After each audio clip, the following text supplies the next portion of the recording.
Hey guys, Ruckus Gaming here, coming at you with another episode of What the Hell is Up with That? Today we're going to continue our series on the boss energy relics, and we're going to do that by talking about a real doozy, one that a lot of people really don't like, including myself, and that is Sozu. Despite giving you an extra energy, no longer getting potions is a very big obstacle to deal with, and it's also very anti-fun. Potions are great because they are powerful temporary solutions to problems. You don't need to necessarily add cards that you only will get good use out of in one elite fight or one boss fight. If you can get a potion to deal with that problem and allow you to keep your deck thin and efficient and high quality, that's great. When you don't have potions, your deck and your relics are going to need to pick up the slack and carry extra weight. They're going to need to be better because they need to do more work. They can't rely on potion help. There are a couple factors that I think that can make Sozu takeable. For example, here in my run history, you can see that this is my second act reward, so I already had a good chance to get a good amount of relics and build up a decent deck. Let's look at some of the MVP relics and cards that made Sozu very takeable in this situation. Question card was a great early addition to the deck. It gave us an extra card to choose from for every card reward. That means we wanted to prioritize combats early on, so we saw lots of cards, and then we got to pick the best ones. And the more cards you see, the better chance you have to get good cards. So this was a very important early addition in Act 1. Similarly, Runic Pyramid was a very strong Act 1 reward. The cards we did get required just a little bit of setup and draw order to really be as powerful as they could be, but with the very high potential, it was worth investing in. So we took a Runic Pyramid, allowing us to retain cards instead of discarding them, so we could always get off the cards we want in order. Red Mask applied Weak to every enemy at the start of each combat, which paired nicely with our Paper Crane, which weakened the enemies to do even less damage. Bottled Flame was even paired with a Neutralize to absolutely make sure that our enemies would be weakened on turn 1 and we would never be taking full damage. And the Snecko Skull was a great late addition, especially with the Bouncing Flask that we had. Those MVP cards were Corpse Explosion is a silent classic. It is great in any deck, not just poison deck, because killing an enemy and doing its max HP damage to all enemies is a great AoE solution and can solve many of the toughest fights in Act 2 and 3. It's just a great card and always takeable. Catalyst, particularly with an upgrade, tripling poison, is a huge way to scale your damage. Any time you see a card that says double or potentially triple in a couple cases, that is very, very fast scaling. It is better than just getting +2 strength every turn. It's like getting +2 strength, then +6 strength, and so on. So getting multiple copies of this, or being able to play it multiple times would be very powerful. So Burst is a no-brainer. If you want to play super powerful cards multiple times on the Silent, you definitely want to check out the Burst. She has great skills that deserve to be played more than once and can be absolutely game-breaking. Catalyst with Burst is a very common win condition for the Silent, so keep an eye out for those cards. Defensively, to deal with the long-term damage scaling, we needed to take a Footwork that did a lot of work when we paired it with Dodge and Roll. Anytime you get scaling for your decks, Dodge and Roll becomes great because this scales twice. You get Dexterity bonus this turn and next turn, as well as Blur, allowing us to keep extra block storing it on turns we don't need it, and saving it for when we do. Calculated Gamble was a strong support mechanic throughout the run, drawing lots of cards like Reflex and Tactician. Another classic combo, getting you extra draw and extra energy, and also supported our damage with Sneaky Strike. Coupled with the Strike dummy relic we had, getting 19 damage with an upgraded Sneaky Strike for free was not too shabby. Now that we've seen all the relics and the cards, let's take a look at this deck in action. We are starting off here with a quick clip from the Nemesis. I don't usually include elites from Act 3, but this was a pretty quick one, and it shows kind of the best case scenario for this deck. We've got lots of block, we've got lots of strength down, so we don't have too much trouble with the opening damage on turn 1. We are using one of those many strength down cards we have again to do a lot of passive blocking, so to speak. And now we're just getting ready to win. I'm applying poison with my bouncing flask. I've got burst in hand, and I am just waiting for catalyst to show up.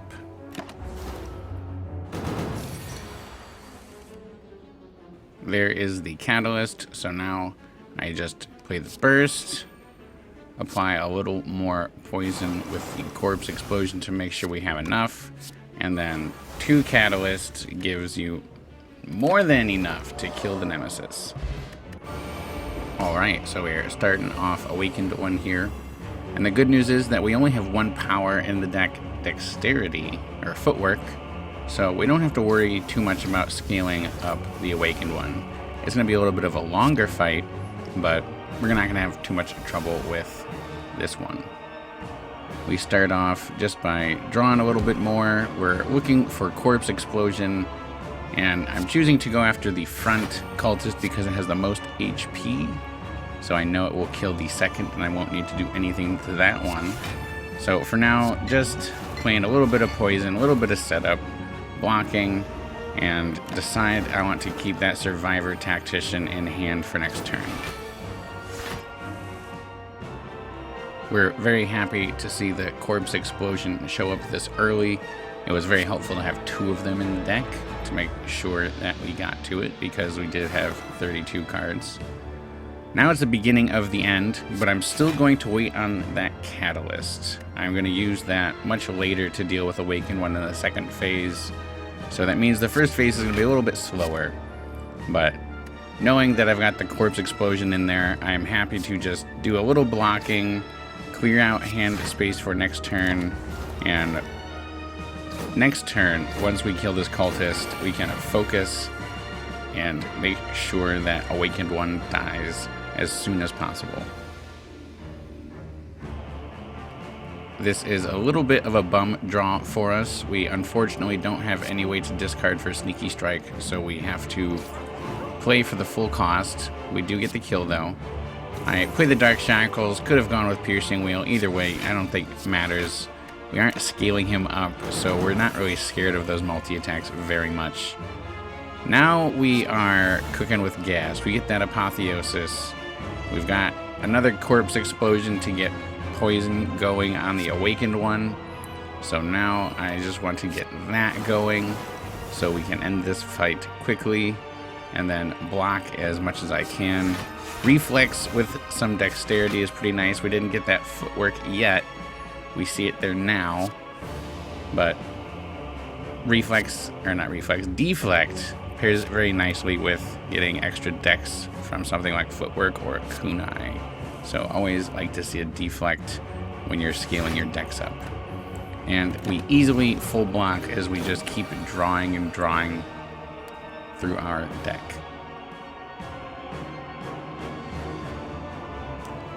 Playing the dodge and roll here to get the most out of the block that I can. I'm not willing to use my Catalyst yet, so it is a little bit slow. I'm saving that to finish, but with this burst, I can definitely use a bouncing flask to get lots of poison going.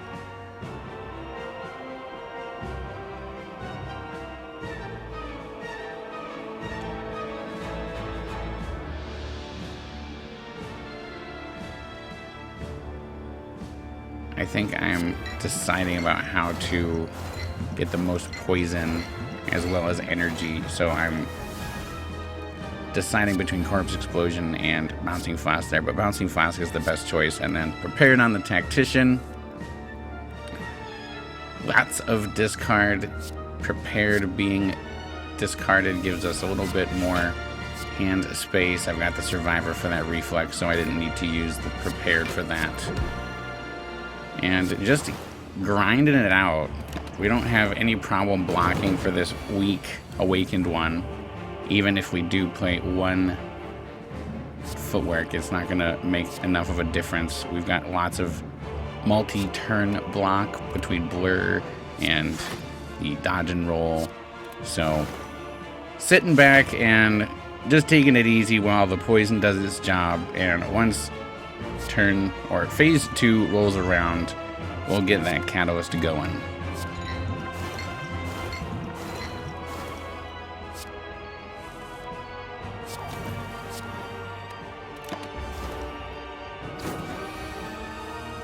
With the poison as high as it was, though, right there, I decided to play that footwork.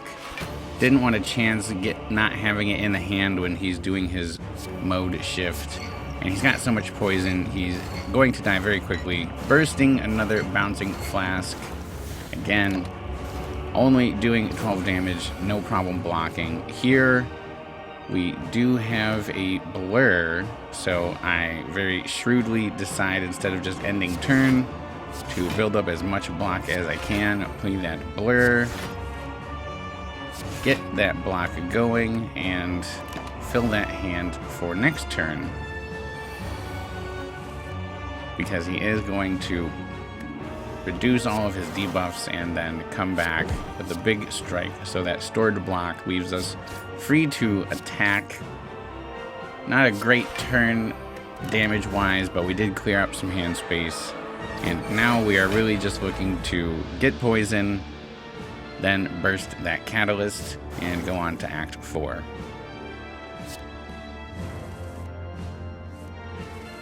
Sneaky Strike was an early Act 1 take that was really great all throughout the run. Upgraded, and with the Strike Dummy, did 19 damage for free almost all the time. We had so much draw with Calculated Gamble and Prepared and Survivor. No acrobatics, but we didn't really need it. You can see that we're easily blocking and just kind of stalling, waiting for the cards we need to show up. There is the Corpse Explosion, a Bouncing Flask, and now I just wait for Burst, and we win. There it is. I decide to flex just a little bit by weakening him, then bursting, then Catalyst, and good night, Awakened One.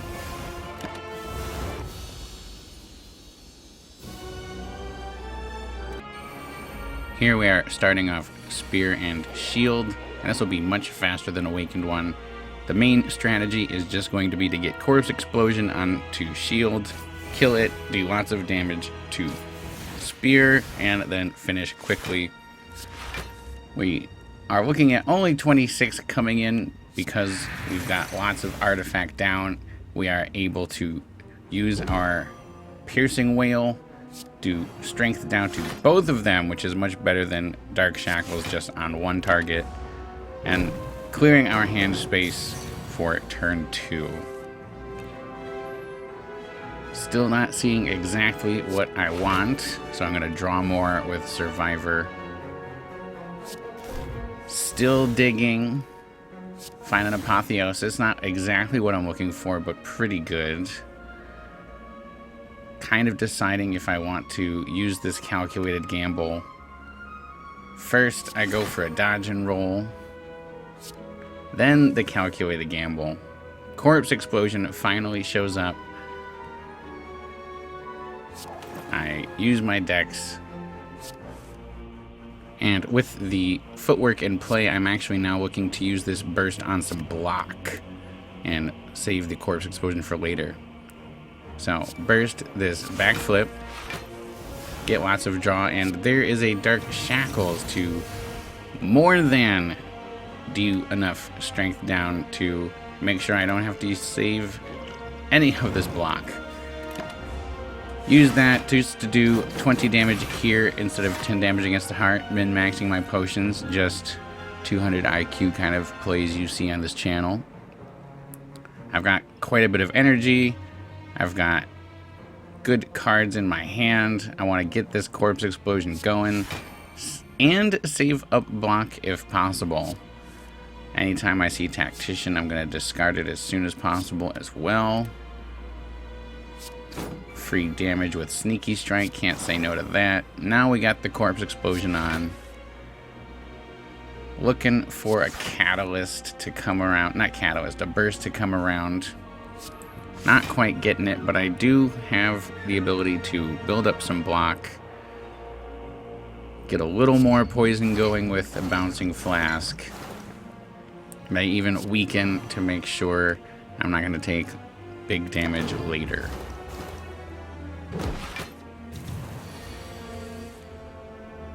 There is the burst finally. I think it's always a good idea to draw as much as you can at the beginning of every turn, especially if it's for free. So I like a prepared or two even, especially upgraded. Use that burst on the catalyst. We're only going to be taking 12 or 9 or less or 0 with the strength down, so we don't have to worry too much about blocking. And now we can try to store a little bit of block as well as do some damage because we know we've got 110 coming in. Now we just need to do 20 or so. We are starting to see some burns in there, but we've got tons of discard. Wanted to get an even bigger hand, perhaps digging for a calculated gamble, and we get exactly what we want, but I don't think we really need it. Little extra block, still doubled from our burst. Blind for more weak, calculated just for fun to see what we get next turn, even though it won't matter because Spire is dead. And now we are on to the heart fight. So the first thing you always look for on any turn is some block, just to make sure you don't take damage to Beat of Death. We have okay draw this turn, not great, nothing special.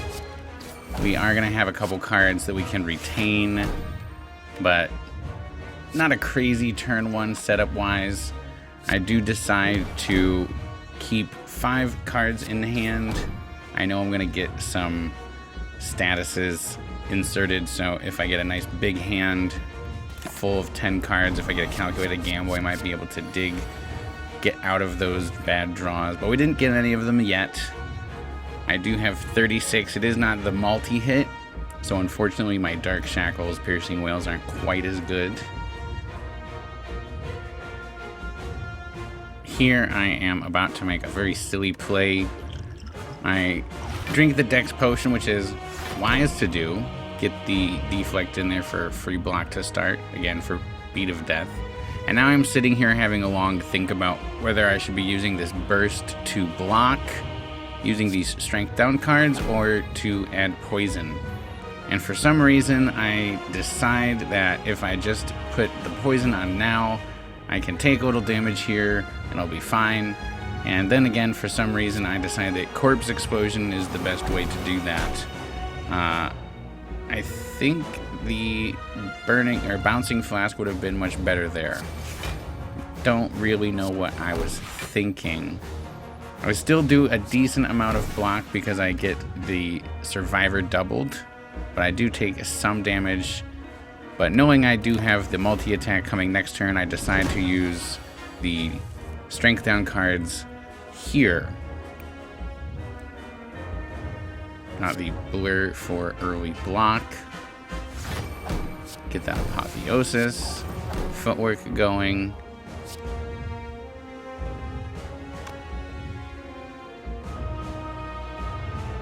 Dodge and roll will be great for storing this block, even though we don't need it next turn. So this is why I'm deciding here.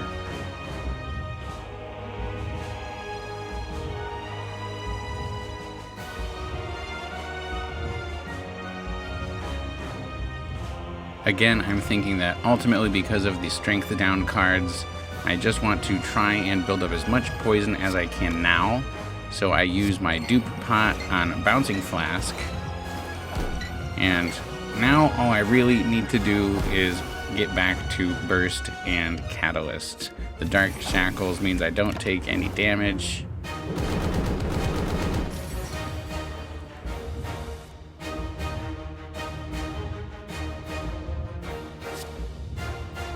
Backflip, you always want to draw when you can. A little more poison with the corpse explosion there.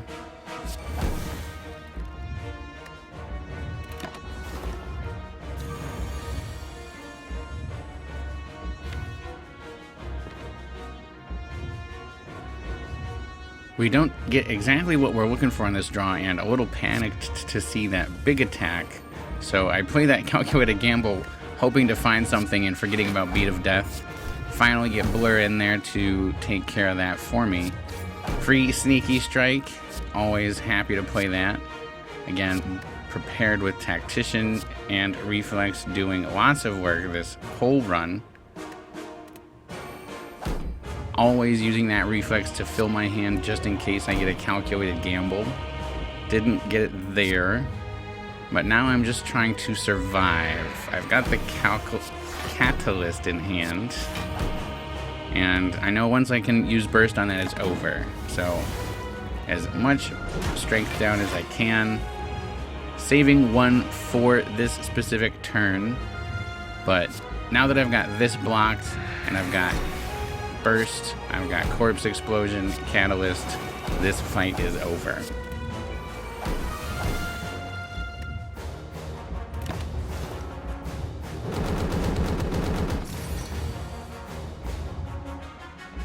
I've got more than enough poison to win, but I don't want this wound in my hand, so I'm gonna see if I can get rid of that. That just defends me. Now I end turn and win. Now that we've seen this deck in action, let's take a look at some other relics and cards that we would have liked to have seen, because they could have been really helpful, but we didn't see them this time. Meal Ticket giving free heals for going to shops is a great way to support not having potions, because potions usually end up, you mean you pay HP. So you have a bad turn where you can't block some incoming damage, you lose lots of HP. You pay for no potions with your HP.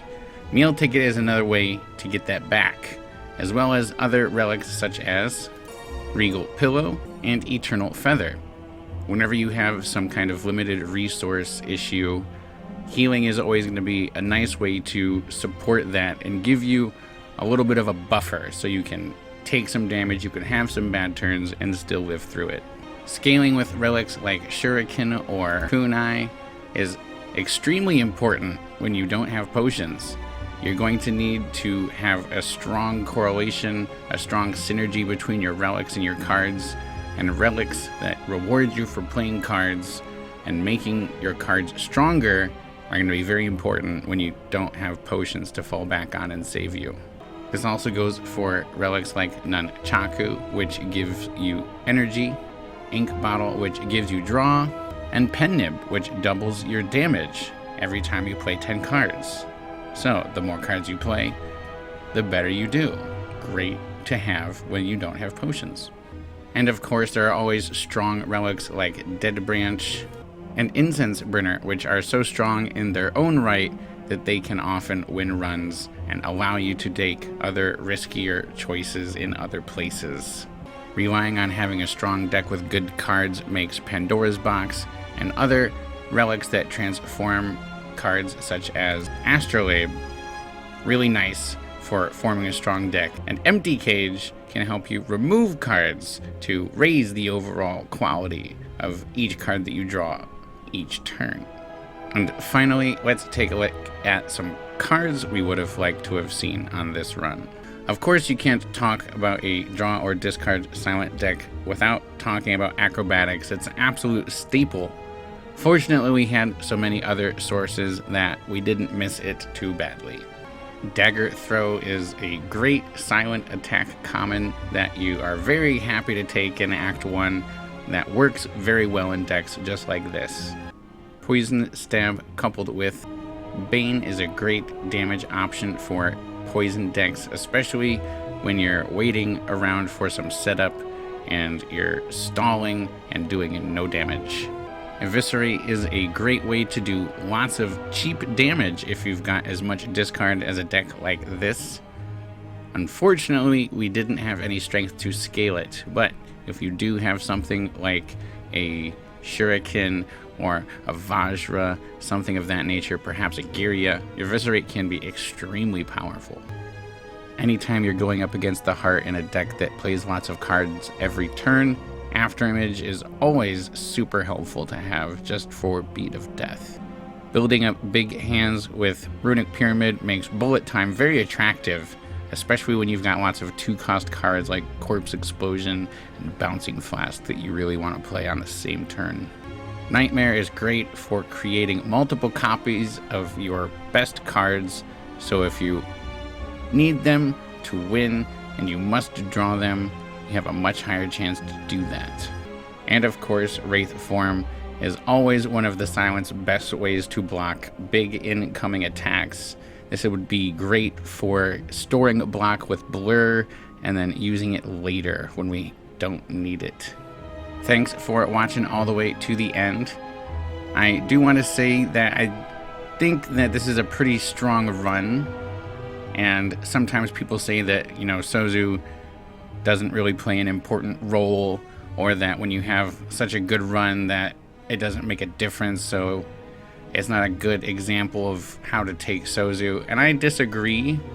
I think that having as many multiple tools as we did made Sozu a very easy to deal with, easy to take, because we just didn't need the potions. The deck was that strong, the relics were that strong. But as I showed, there are lots of things we didn't have. These are not the only options. You don't need to have these exact same things to pull this off. I think we could have taken things out of this deck. We could have lost some relics and we still would have won. So just because this is a pretty strong example doesn't mean that this is the only way to do it. Go out there, try it on different characters. I think this would be a great take on maybe like Corruption Dead Branch for Ironclad, or a Power Creative AI Echo Form deck on Defect. So go out there, experiment. It is not the best. I took this instead of Velvet Choker and Empty Cage. But it is what it is. And sometimes the energy is very helpful. If your deck is already pretty strong, then it's basically just free energy. I hope that this has been helpful and informative, and that you've found some inspiration to possibly take Sozu in your next run. If you have any questions or comments, please drop them down below, along with like, share, subscribe, all that good stuff. And as always, thanks for watching Ruckus Gaming, and have a great day.